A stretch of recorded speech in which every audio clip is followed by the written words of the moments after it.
Umalis ka na bago may makakita pa sa'yo. Masabi mo ni Kila Sari, salamat. Dadasal ko na naway, magtagupo siya sa kanyang balak. Makakarating. Salamat. Ngayon, umalis ka na. Mga hator!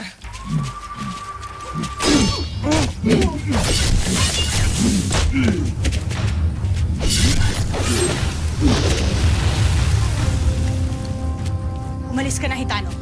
Salamat. Hitano! Elena, buti na lang nakita kita. Bakit pinaslang ng iyong kasama ang mabantay dito sa unang himpilan patungong Lireo? Dahil hindi nila ako dapat makitang buhay. Pinapas lang ako ng iyong ama kay Kila Sari. At binuhay ka pa ng asawa ng aking ama? Tulad mo, gusto na rin nang mawala si Hagord sa Lireo Perena.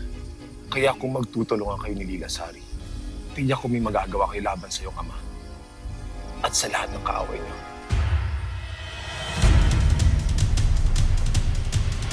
Tuso si Hagord. At kung di dahil kay Kila Sari, malamang wala na ako hininga sa ngayon. Anong ginagawa ng Hitanong yan dito?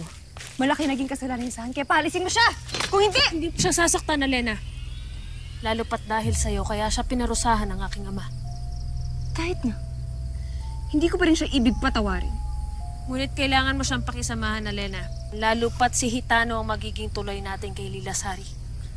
Kailangan natin silang dalawa upang makalaban kay Hagord at sa ating mga kapatid.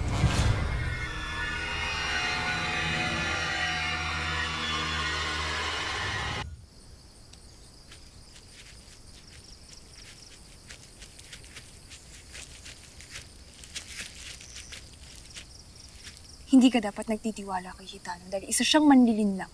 Wala tayong mapagpipilian kundi tanggapin ng sino mga anib sa atin.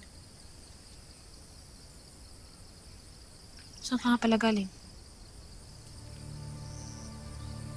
Nagpakita sa akin si Ibaro.